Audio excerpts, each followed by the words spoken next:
hold up, it's time to get into the drafting phase for wildcards. Welcome everybody to our third best of 3 here today, live in Malaysia. Now, I cannot wait to see what the draft is going to look like. We are going to see Team Falcon taking blue side, and it's going to be 4MERICAL Gaming taken on the red side.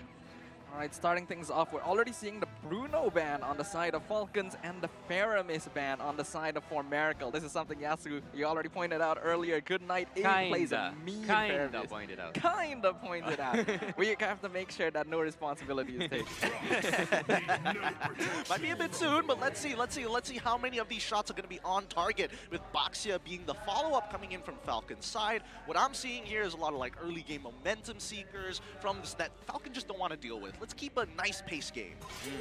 So, for Team Falcons so far, I think that they are doing something traditional. There is no like target bans so far. Because as I told you, I've got the chance to study Team 4MERICAL, and they are not so much like, they don't use the Bruno so much. So, if they don't play that Leslie, which is like, for me, their #1 pick, they will basically use the Claude. But this is based on my studies. Maybe, just a maybe, Team Falcon had something else prepared, and they do not want to play against that Bruno.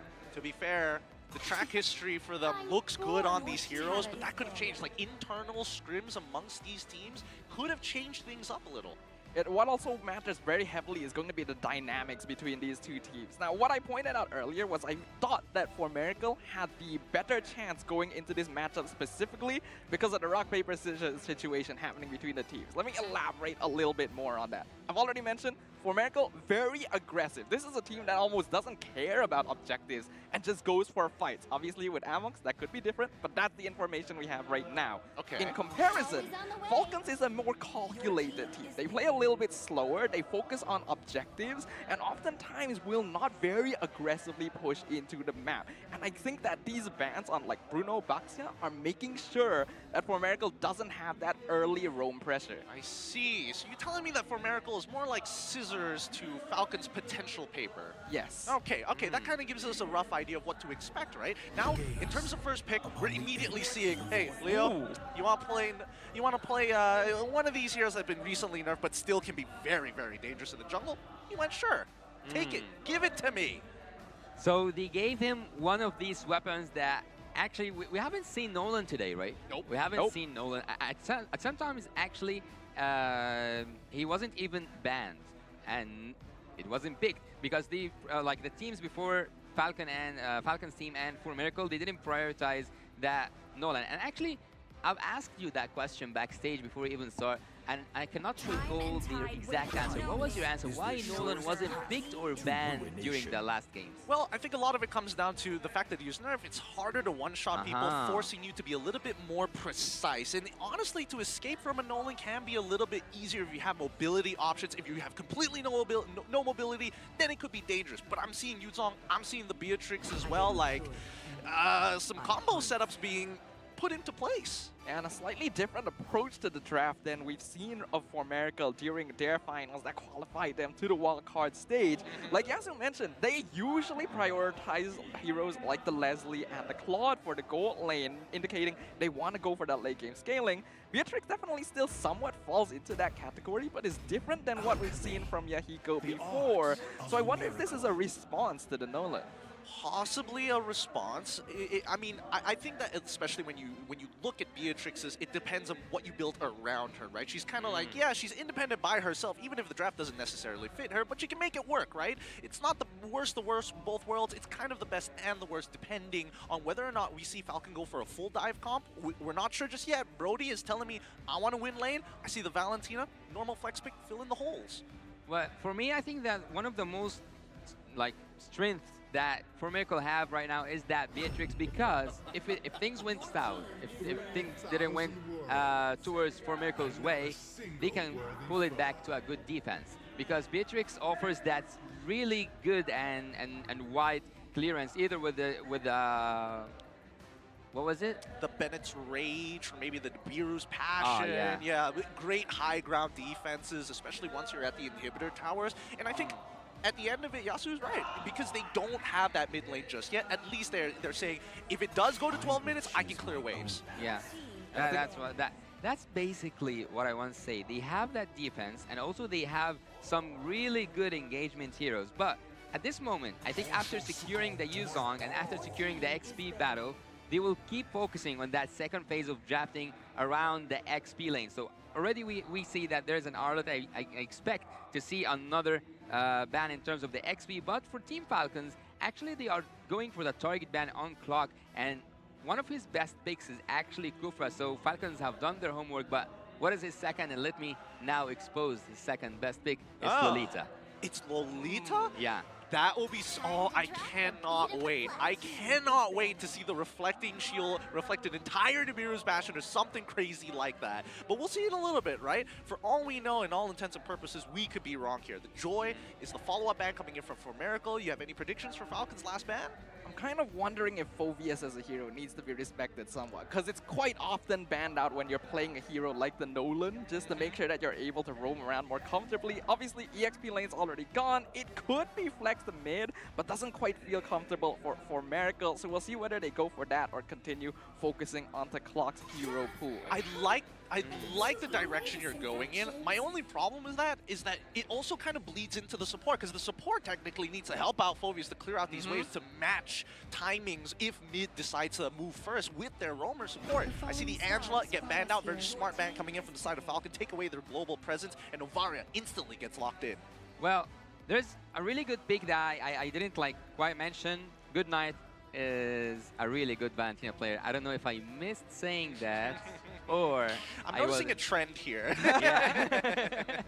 So Valentina is being picked by Team Falcons, and this is one of not just the best picks for Good Night, but it also prevents the enemy teams from picking some specific heroes that they do not want to deal with their ultimates and their between the players themselves. So actually, adding one more thing, Super surprised us in Mina by that Franco performance. So seeing him play Franco again, I think he's so confident. I mean, this is why this match has been titled Super Clock for a reason. And now, the final pick, the Fanny. This will be super interesting because both of these assassin junglers are very snowball heavy. If you deny a single purple buff, that could really swing the favor into one team's side. But is it Fanny jungle though? They already have Martis, they already have Yuzong. I'm having difficulty figuring out where this hero is actually going to go. So we're already seeing something very unique come out of FALCONS Esports in response to honestly an incredibly solid draft from Team Falcons.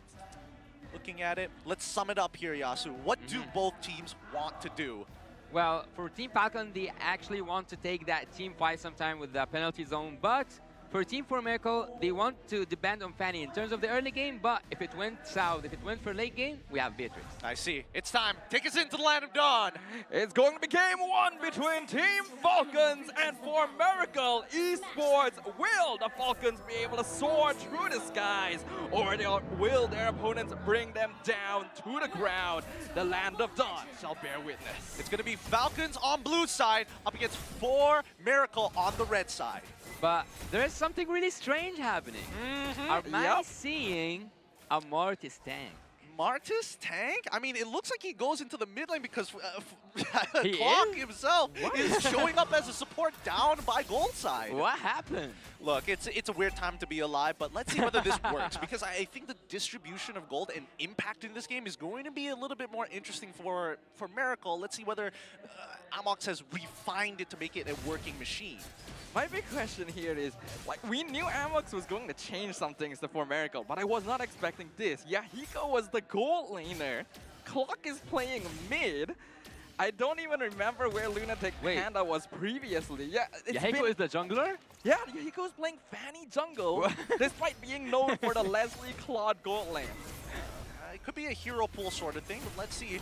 This hybrid is now taking so much damage. That Yuzong is dead. Gets the final Petrify in. The setup for Yahiko. Hawk drops low. He will trade 1-for-1 in the EXP lane. Nicely done, and that's what we're expecting to see from these teams. Never let a kill get away for free. Well, after seeing that Petrify being perfectly executed by Highbury, we know why this trade have been tied to the favor of Team 4MERICAL after losing Yahiko. What's happening? What? Yahiko going in, dropping Lotric, low diving the tower and getting a second kill for 4MERICAL in quick fashion.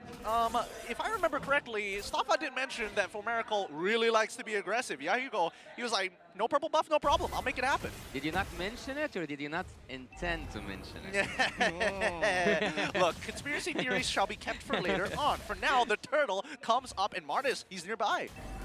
They're already on top of it. Leo getting started here. Xerox in the area, the only one for 4MERICAL. He's actually diving very deep here. Could be dangerous, but Super does not have Bloody Hunt. Turtle dropping to 30%. 4MERICAL not going to contest it. Yahiko not even in the area. I'm more surprised that Xerox gets to just sit around there for free. Like, he's not punished whatsoever. I mean, at the end of the day, they got the turtle, but I'm just waiting to see when does this Martis pick become relevant other than kill resets. Well, a wise man once told me that Fanny is not a neutral objective hero, so just a wise man. So he said that its most, like its peak performance is the very early games. So so far he's been annoying Lotric so hard, and he's been like getting on his nerves. Just like, I don't know if he got under his skin yet or not, but Team 4MERICAL are actually doing great. It's gonna start being difficult for Yahiko to do the same old things now that we've reached this point of the game, though, because with level 4 achieved, Super will have access to that Bloody Hunt, and he's just gonna be waiting for Yahiko.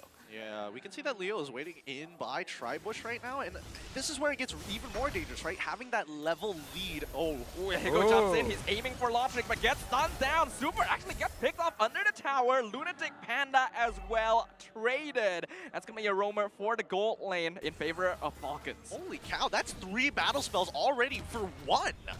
Yeah, actually, I think it was worth it at some point because Team FALCONS got only 1 person out of it, but Yahiko at this moment, he has so much XP. He's already like living his like best life in the early game, and again, I'm telling you, this is the time where he shines. But so far, we haven't seen any iron hooks, right? No, none of which being the ultra impactful. Oh, that was almost about to be it. Close, but the hitbox just not there. Looks like Yahiko was still able to secure his own purple buff with that retribution. With the turtle coming up in 10 seconds, though, that means the battle spell won't be available. This could be go time for Team FALCONS. Wait, check out bot side. It's a 3-man dive, but then the counter engage. Super not gonna find a Bloody Hunt. In fact, it's Lotric who gets picked off by a super dive, but Yahiko picks one off. He should be picked off because he was like way off like position. He deserves, like, whenever you do anything wrong, you have to be punished for it. Turtle dropping low, Leo as well, but he will secure it for Team FALCONS at the cost of his life. Killing spree for Yahiko, and here comes Hybrid going in, getting the knockup, but 4MERICAL Esports will settle for the kill on the enemy jungle. Man, I do feel that Leo was kind of sticking around there for just a wee bit longer than he should. I mean, even though you didn't get access to the enemy's purple buff, at the very least you have your own, so you should be playing around the pit rather than deep in the middle of it. Well, let me tell you something about Mina. When we talk about Leo and the other junglers in Mina, we either say Leo, look, it's divided a little bit in Mina. So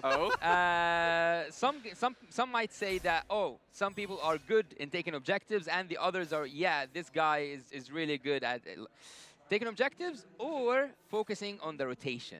So it's like it doesn't combine. So there's it's either this or that. But Leo, flickers in, Bloody Hunt on the Xerox. Even the penalty zone seems excessive, but they get the kill. Here comes Yahiko doing some damage, clearing up the waves, making sure no tower damage will be taken. Yeah, this is, again, I agree with you, Staffa. That was excessive. A little bit much, but this is important. Yahiko jumps in. Not sure who got the purple buff. I think it was Leo, because he gets the shutdown onto Yahiko somehow, even though Good Night got the decimate. Unfortunate. I mean, Leo was able to get the purple buff at the end of the day, and now mid lane's going to get shoved out.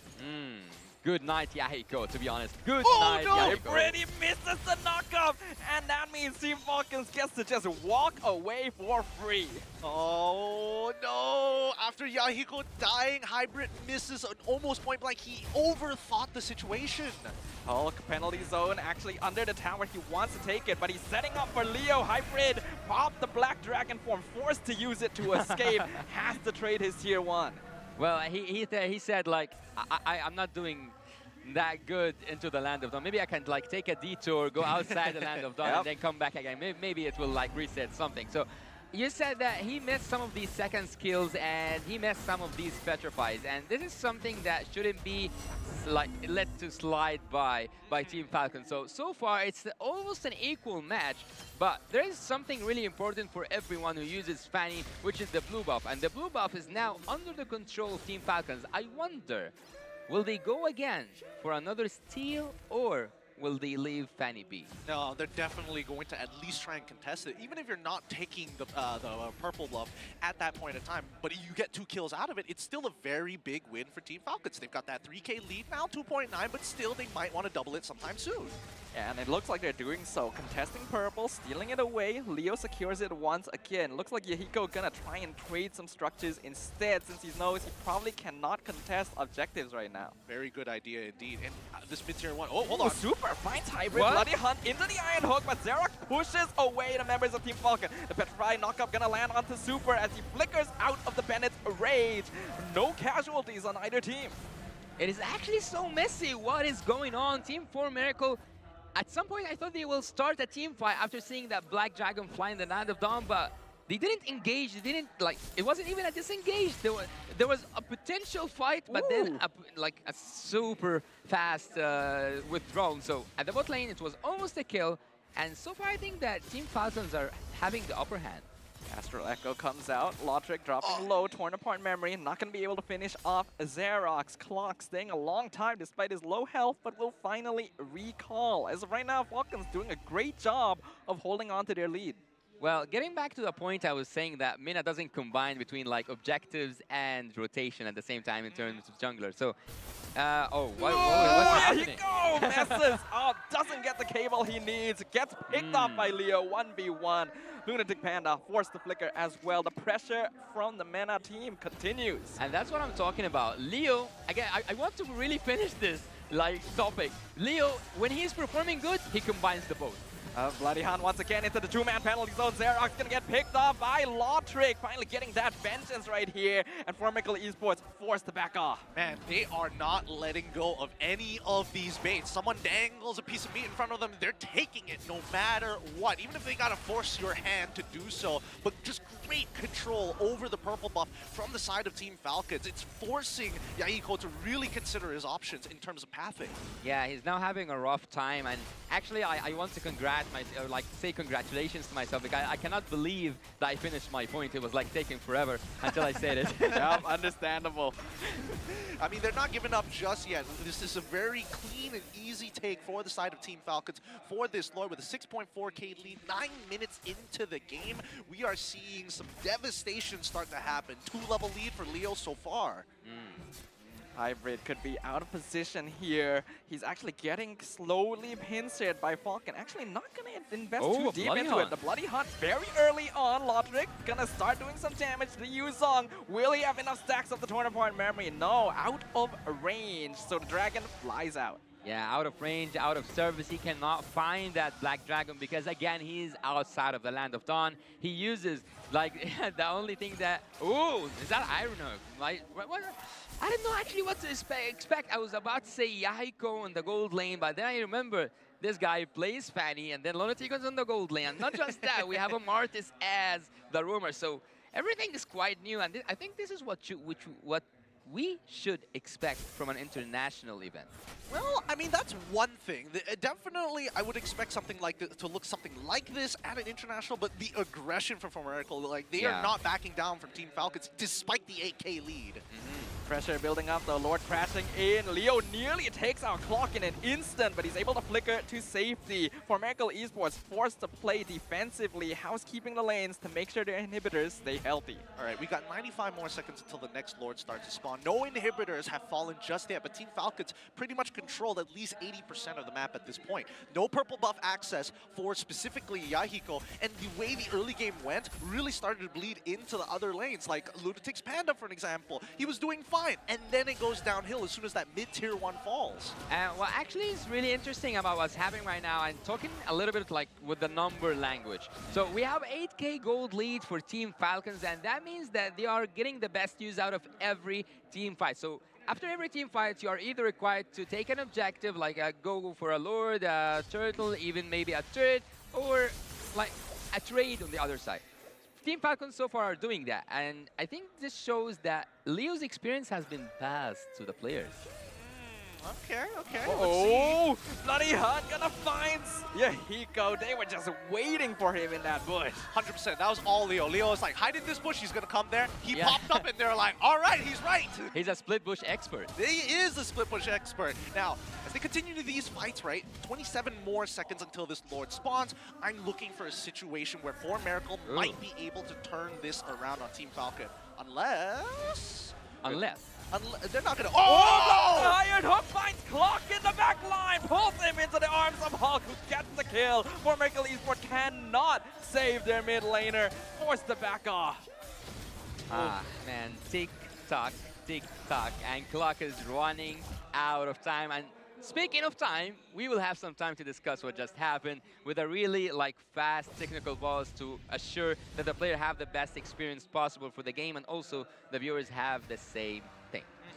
It looks like the call was made by 4MERICAL's side. Don't worry, our marshals are on it to make sure that it's going to be up and running as soon as possible. But curious to see how the turn of events. We honestly thought that at least in the earlier stages of the game, obviously kills are going to come through. Lotric dies the first time, and it's like, oh yeah, at least 4M can play through the bot side of the map. But these neutral objective takes seem so very split amongst 4M.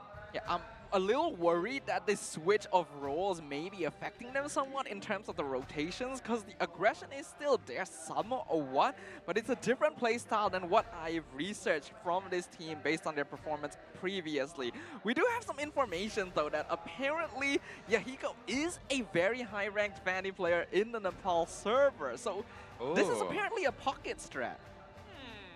Man, that's the thing about these younger regions, right? These players come in, they come from a very heavy solo queue background, so they could be like, yeah, you know, I could be just a traditional mid laner, traditional EXP laner, but you have a 100% win rate on Fanny with 6,000 games on it. I ain't questioning you. You take it, brother. Well, you have to expand your horizon to be how can I say that? If you're playing solo queue, if you're playing as we said in Nepal server itself, Yahiko is known to play that Fanny, and he's a really high ranked player with it. So whenever maybe his team is not playing, he goes in and he carries the game with that Fanny, and that's why he's really good, using that Fanny really good. But coming back to the game itself, I would actually expect Team 4MERICAL to fix what's happening in their backline, because it is so reachable. I think that whenever Super wants something, or whenever Team Falcons wants something, they just have to ask. They just have to ask? I don't know if asking is going to cut it out this time. I feel like they, again, with the gold lead currently that we're seeing from Falcon, it's kind of like a half-ask. You're waiting for the no. You're waiting for the no, but if it so happens to be yes, I'll take it. The consent is not the most necessary thing when you have such a large net worth lead, right? It's like, I'm gonna ask nicely, but if it's no, you know, I'm just gonna take it regardless. I'm gonna demand. Capitalism in a nutshell. But let's talk about some facts that, again, it still boggles me. Yeah. Martis mid, yay or nay? Nay. Yeah, nay. The fastest nay ever coming out from Yasu. What about you, Stafa? Yeah, I'm not a big fan. On paper, you could see it working somewhat, but we're already seeing the actual proof in the gameplay right now. And 4MERICAL Esports already forced to just stay defensively in their base. All right. Once we're getting back into it, the game state hasn't changed too much here, but right now Team Falcons, their carries are at full build. The 42k mark has been passed. 4MERICAL, they're going to have to go through at least 2 Lords before they're on even footing with Team Falcons in the later stages of the game. With having such ridiculous amount of gold advantage right now, I think that Team Falcons damage can just take the victory by itself. They don't need to execute a perfect gameplay and take someone out, but actually if they just deal with the damage they have right now with the gold difference and the XP difference, they can simply take the game. 4MERICAL Esports have a lot of pressure here. One inhibitor already broken down by the Lord. Gonna be dragging into the mid lane. Team Falcons will take down the second tower. The base is getting broken wide open. Black Dragon form gonna be exposed here by Hybrid as Yahiko continues clearing up the waves. He will not be able to save his base from getting taken naked. And the Iron Hook gonna find Yuzong. Hybrid taken up. Killing spree going over to Valentina.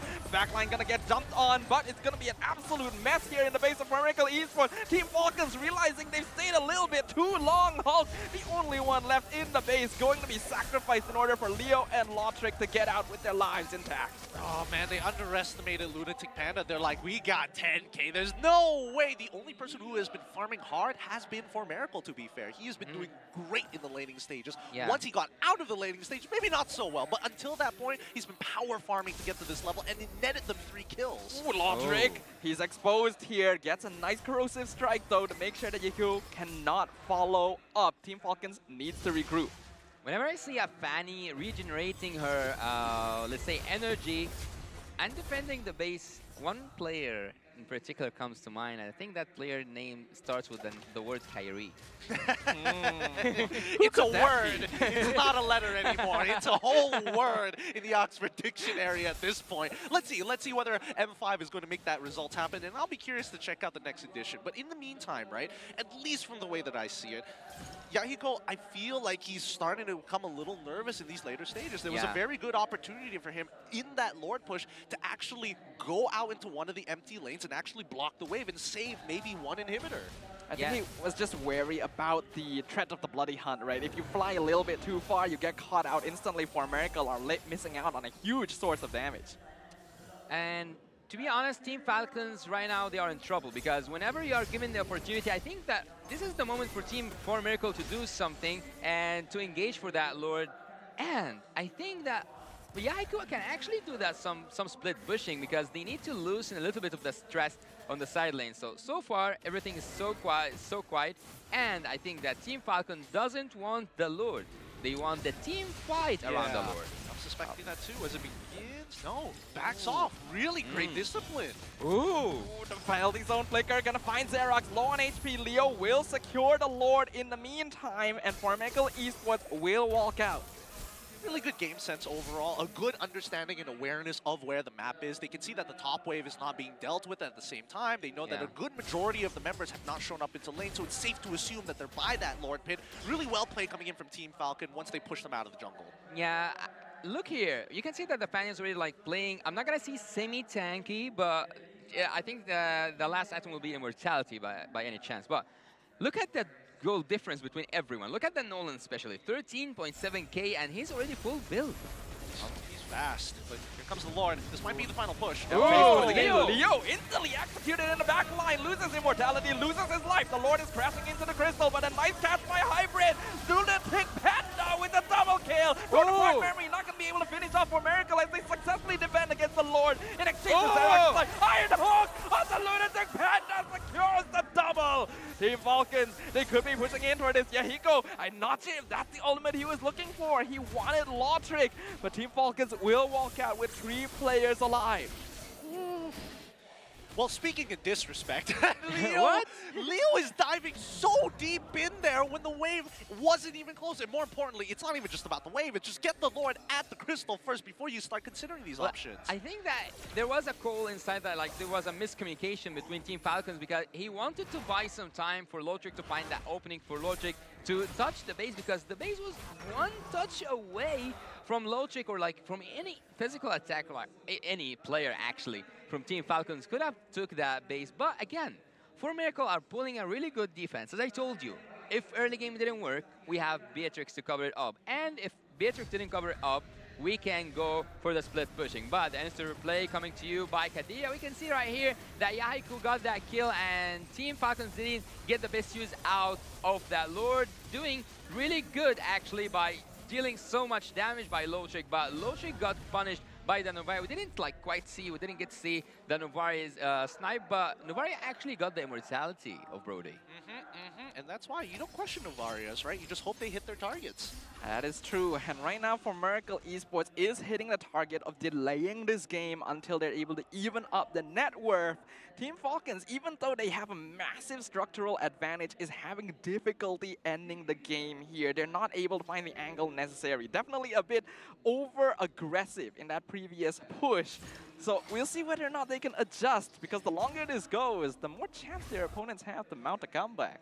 Well, I brought the topic up earlier about, you know, Martis in the mid lane, yay or nay. I think in this particular case, now that the game is dragged out to a point where, well, at least for Xerox, he's maxing out his items on pure tank. He is disengaged, more importantly, making sure that, at least for Team Falcons, no matter how hard they dive, they cannot get 2 or even 3 people in that backline. 2 of them get peeled off almost straight away because of Xerox.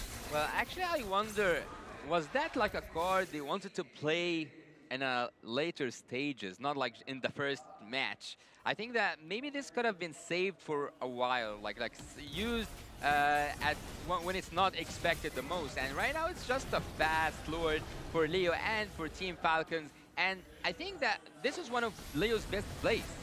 Xerox in trouble. He gets bloody hunted. Black Dragon form gonna be committed. Gets a 2-man petrify here. And here comes Yahiko. He's looking for Logic. Forces the flicker on the Brody. Clock gets the snipe in the back line. Lunatic Panda though will fall in return. Killing spree over the good night. Iron Hook pulls Yahiko back. But he's still able to fly out. Hybrid is there to provide the peel necessary for his jungle to escape from the clutches of Team Falcons. But Leo, he's in the back line. Not gonna be able to get the execute he's looking for. But this may be enough. The Luminous Lord pushing in mid lane for Falcons. Hulk not gonna get taken out. Winter Trunkian from Leo makes sure he stays alive for this push. Yahiko jumps in, nearly takes out Hulk. He still has immortality though, and Hybrid going to lose his own.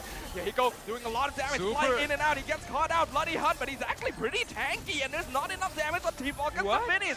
Iron Hook finds Xerox once again, but the Lord taken out means that 4MERICAL Esports are still alive. That's 2 times already. 2 times Team Falcon attempted to go for the end game, but 4MERICAL, as well as their minions, doing a phenomenal job coming out at the perfect timing, despite the almost backdoor from Team Falcon. Well, actually, I'm not being pessimistic, but Team Falcons might not get a 3rd chance because 1 chance is good, 2 is like, okay, it's great, but 3 chances, like, I think they have used their luck, or like they are pushing their luck a little bit more than they should, because Team Falcons, if at that moment they had the Brody, they might have finished because they just needed someone from high range to finish that base. So, Team 4MERICAL is actually doing really good, and we have seen if the game didn't finish, it was the SMG game, right? They had so much opportunities, yet they didn't take it. Look, we don't talk about that too often. We're on home soil. Watch your mouth. Yeah. Not here, not here. No, I agree with you. There are times where players or teams misread situations, and I think that right now that Team Falcon is really, it's not disrespectful, but also they're not realizing that 4MERICAL Esports is actually scaling up pretty quickly. Yeah, and look at the goal difference. It went from 12K difference to 1K difference, so actually it doesn't matter. Now we are 22 minutes in, and I don't think that numbers will matter anymore, but what matters right now, who's building something spicy, since we are like, everything here is spicy. I think that, Novari already have the roaming, so that's an interesting thing to see. But otherwise, I think that everyone is like playing basics and doing like really famous builds by having that Blade of Hypnosis for Fanny and also like the Malefic Roars being semi-tanky. So there's nothing that much to talk about in the builds, but Franco is the only one who didn't finish his itemization. So with that being said, and with that being seen right now, the Lord is 3 seconds away. Yep. This is going to be a really important one if 4MERICAL really wants to turn the tables in terms of just structural damage overall to get closer to the crystal. But more concerningly so, Xerox went for full tank build. Hybrid as well decided to go for full tank build. So they are the main engagers and disengagers for the team, and everybody else has to play around these two. But I think having a good amount of peel is going to be pretty important for 4MERICAL here. If either one of them decided to go for damage, I'm pretty sure they wouldn't have survived this long. Oh yeah, for sure. But now, the Lord Dance has begun, and clearly 4MERICAL is at a big disadvantage with 3 missing inhibitors. Let's see how Team Falcon really approaches the situation. They looking for that fight, they look at the back door again. Well, for me, I'm looking at Leo because I'm used to see Leo at such like moments doing that split push habit, but so far he's committed to the Lord a little bit, but I don't think they want the Lord. Again, they are asking for a team fight. Good Knights is in really bad place, and Hybrid is after him. He's chasing him real hard with the Black Dragon form, gets the Petrify, forces the Flicker, penalty zone as well. Xerox actually cutting off the backline, pushing them back into Lunatic Panda with the News Passion, but it's not going to be quite enough damage. In the meantime, Yahiko 1v1 with Leo. Nolan trying to look for that split push, but he's gonna get stopped by the FALCONS jungler. Team FALCONS now regaining ground, pushing FALCONS back to make sure they retain control over the Lord pit. Yeah, I think it's totally fine. I think especially if you're... Oh, the Iron Hook onto Xerox. He's full tank. Doesn't matter. He also still has immortality. But the big thing for 4MERICAL is they got the retribution out of Leo. And that really puts Team Falcon on edge. Because even if they start rushing this, Fanny could easily zip by and try and make something happen. Or go for a fadeaway, even with the steel cables. And actually, 4MERICAL, even though they don't have that much turret advantage, or like they don't have a turret advantage at all, it just takes one mistake from Team FALCONS to finish the game. I'm not going to say just to have advantage. Oh, Xerox is in a really, really, really bad spot, but I think that because he's so tanky, Team FALCONS wouldn't take the risk to just focus all the resources upon him. Yeah, it just takes too much of a brass tax here. But now, past the 50% mark, this is where it's going to get interesting. Xerox still providing scouting. Team FALCONS, all 5 members are here. Ultimate coming back up. The penalty zone into the backline. Finds block and Luna Panda. Yahiko loves the immortality. Gets the Lord for FALCONS. But their backline is getting dived now by the side of Team FALCONS. Black Dragon form used. Will Lunatic Panda be the only sacrifice? Xerox now going to be left alone in the lurch. FALCONS Esports have gone back to heal. They're looking to make a comeback here. They're backing him up. Yahiko doing a lot of damage, but he's getting terrified. Forced to recall once again. Team FALCONS a bit too tanky for FALCONS to punish. No man left behind, unless you're Lunatic Panda. He already died before they made the motto, but they make sure that their front line stays alive because they're the only people who can buy that extra bit of time for FALCONS to reset and get back into the fight. One of the best things that Yahiko have done at that Lord dance is that he took Leo away, or like he took Leo out of the way, let's say, before that Lord retribution battle that we always have between the junglers. So Leo was out and his immortality was out, let's say, at the time where Yahiko just had his safe and easy retribution. So that Lord, I think, is gonna be like be defended from the front or like from a really far place. But Hybrid is coming from the back line. Yep, Hybrid, Black Dragon form. He's looking for Leo or Lotric specifically, but he is alone, so he's not going to dive too deep here. Probably the smart choice. Right now, Lord still pushing up top lane, 50% HP. FALCONS doing a great job of zoning. They could get some towers here finally, but Leo, he finds Glock, gets the shutdown. And now FALCONS may be forced on a retreat. Yahiko with that final cut, going to drop Goodnight a bit lower, but this Lord isn't going to do too much more for them. So far, the blocks of the Iron Hooks have been looking kind of good, but when an Iron Hook lands on a great target, there's nothing much you can do. You just have to be at the right place at the right time. And actually, most of the Iron Hooks are on the Mortis, and every time Xerox knows how to use his second skin in a really perfect time. So really, like, huge shout-out for Xerox for knowing that exact precise time to every time be at, or like as expected, to immune that Iron Hook. So far, FALCONS, again, we have the same equipment. I don't think that there's so much changes. Nolan might have, like, he sold the immortality to continue with the damage, and because, of course, it is now in cooldown. So, Team FALCONS can finish. I don't know. Are they doing? Oh, are they doing it? Ooh, they're going for a conceal play, flicker forward, fire. Oh, they're gonna get cancelled here, but Hybrid gonna get his immortality popped out. Yahiko gonna be quite safe to do some damage here since we will no longer have the bloody hunt. FALCONS Esports still holding on even without Clock's presence, and with the Novaria respawning, FALCONS knows it's time to go. Yahiko, he got it. He still gets his purple buff. Okay. So far, I mean, considering how the early game went, it's 28 minutes into this game for FALCONS. They're coming back. I think this might be a not a record. Let's not say. Well, yeah, it is a record, but for wildcard because it's the first edition. So right now we are making records. We are. But let's see how the next upcoming Lord is going to work. Because again, death timers get very long at this stage of the game. I just feel like one of these teams needs to do some kind of split pushing at this point. The fact that there's no macro play happening 28 minutes in is kind of criminal. But there's a lot of waves pushing into FALCONS base, forcing Yahiko in a very defensive position. This is go time for FALCONS. They need to rush down this Lord. Right now, FALCONS going in. It's Xerox hard. still scouting out. Astral Echo gonna be revealing their positions. Black Dragon form used as well. FALCONS positioning very smartly. Finally gets the Iron Book onto Xerox. He pushes in. Yahiko going in from the back line, but they are delaying this Lord. FALCONS is doing this surgically. Yahiko, he wants it. He wants it so badly, but he knows he cannot get it.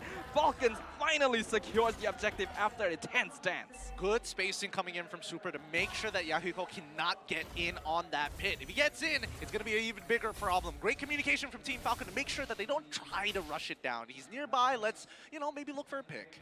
And actually, FALCONS are always pressured by the amount of minions and how heavy they are, because they have every time to go back to defense. Hulk with the penalty zone onto Xerox only. Super looking for that bloody hunt here, but the Lord is crashing in. A beautiful mortal coil into the tree, man! Team FALCONS is getting juggled, but they get the bloody hunt onto Yahiko. Pops the immortality onto the Fanny. He needs to get out of there. Winter Trunky and Swap is not going to save him. The Lord is dropping the crystal low, but they're able to clear it just in time. Super flickers in. He's trying to break the crystal down, but he gets the immortality pop. FALCONS are still holding. Good night and Hulk trying to stop it. Flicker in. 2-man penalty zone, but he gets picked up. The crystal finally falls to the hands of Team FALCONS. Woo! That was game one. That was a game one.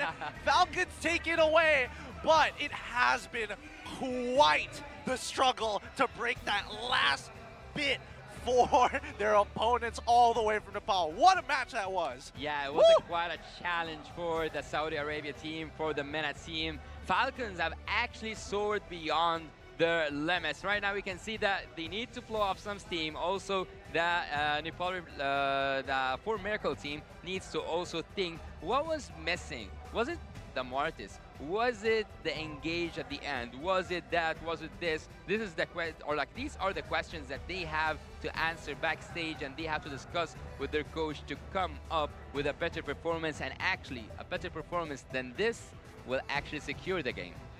I think so. I think there's a lot of refinement that needs to be done here before anything moves forward, and especially for game number 2, adaptations are going to be key. So if that is going to be the case, I think, again, exploiting macro holes in the overall gameplay. Because again, we saw 3 inhibitors down. That was not abused enough. And in a lot of these calls, the way that information is delivered to the rest of the teammates doesn't give a very clear call as to, should I go in now? Should I pull back later? It needs to be a constant flow.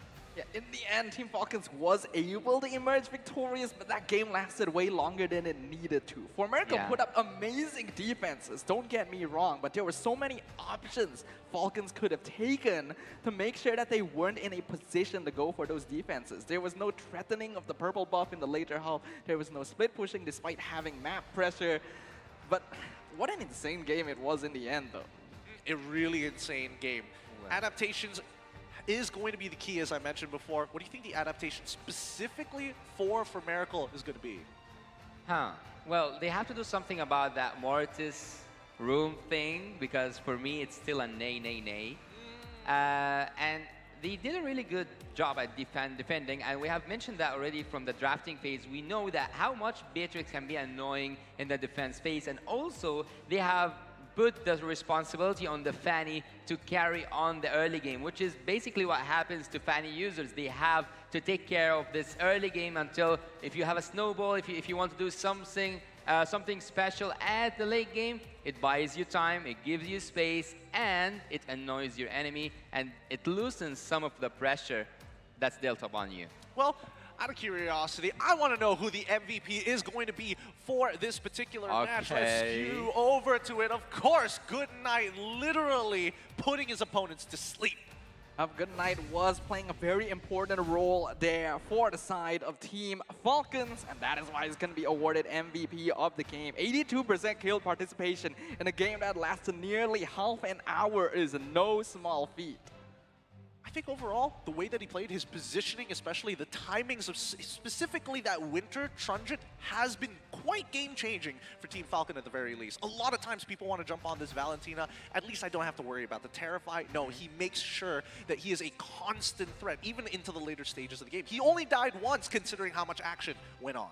Well, Goodnight is one of those players who study their own build within the game itself. So as you can see here, before we go to the highlights, there's no boots. So he knows what he's exactly doing. He knows the amount of speed he needs, and he knows that Winter Truncheon was the needed or the necessary item to replace with the boots. But here we can see once again and again and again, Yahiko was so annoying to Lotric. Every time he caught him off guard, and here Super tried to give some space to Leo, and he was able to do so. Goodnight was playing behind the scenes, doing the most effective role, having the most kills, I guess. So 816 was such a really fancy, good KDA. Yahiko kept on pressuring that Logic and that Brody Beck, and he was successfully able to provide space and to create a really good environment for Lunatic Banda to farm, but it didn't work eventually to their favor. FALCONS are staying on the Fanny blue buff, and that shutdown was actually necessary at a point by Goodnight himself. You saw the decimation being used and being stolen by Goodnight, and he got one of the best uses of that ultimate rather than the Mortis, because Mortis didn't have the opportunity to use the decimation ultimate over and over again. I cannot even recall that he used it even once. Here we can see that they kept on focusing the turrets, and they kept on focusing the neutral objectives, which was what I actually said. Team FALCONS, they are doing really good, and they are now, I'm not going to say in their peak performance, but they are doing really decent. Here the hooks came in one after another, and here actually Super beat it Clock, because we had like this comparison before the game starts. Clock was caught by that Iron Hook once, over and over and over again, and bear up with me because we're gonna analyze a 20-minute game. So here Yahiko was trying to get so much energy from that base, or like that base regeneration, and here he was almost down, but he managed to get some HP to cover up for his, for the passive that was coming from Hulk, or like let's say from the Terizla himself, and Yahiko managed over and over again to pull off a really good defense. So they weren't actually depending so much on Lunatic Banda as much as they were depending on Yahiko's solo skills, let's say, because every time he was using his cables, he was able to make that defense work. Lunatic Banda was there to put his last touches to also clear on a wider range, but Team 4MERICAL, like ace for me this match, is definitely gonna be Yahiko. Hulk at this moment was trying to get more than, let's say, offered by Team 4MERICAL, and again, you can see here, he is, as I told you, the ace of Team 4MERICAL in terms of the defense and also in terms of the early game. It was a really hard defense, but they managed to pull it off not once, but also twice. Yahiko here, as I pointed inside the game itself, he did really great by taking Leo out at the time that was needed. Oh, this was the closest moment, and this is the finish moment where Super just went in, but the man of this shot is actually Hulk. I think it was a flicker. Yeah, it was a flicker, a penalty zone, and he managed to get Lunatic down, and the minions just took care of everything. Decent front line, good delay, annoying Fanny to make sure that Falcon are consistently on their toes. I'm curious to see what the build is going to look like. We have a rough idea already, but I'm curious to see what Falcon builds specifically. Well, I'm gonna have to walk you through some of like the good facts. There was like 4 flickers on the side of Team FALCONS. They were so worried about the Fannies. At some points, Lotric was using that flicker just to get near Super, just like to pull back to safety. You know, like Franco gives that some kind of presence. Presence, yeah. So here we can see that the itemization, even Lotric sold his boots. He continued to actually defend or like to rely on the Franco and also on the Terizla, on Hulk and Super. In terms of, okay, you guys give me the defense I need, and I'm gonna just go with full build damage, but just I'm gonna have immortality just in case if someone caught me off guard or like someone like slipped through the lines. But on the other side, 4MERICAL is actually, as I told you, it is the, let's say, the traditional and the classical build for each single, let's say, teammate and player. So I'm not actually spotting something spicy at Team 4MERICAL. They were just like doing the classic things, which is not bad. It's really fine, because when you master the basics, you get to, let's say, when you master the basics and you execute them well, you can beat whoever, well, like however professional the opponent team was. So the rich guy was Leo that carries clock with damage deal to heroes, which is actually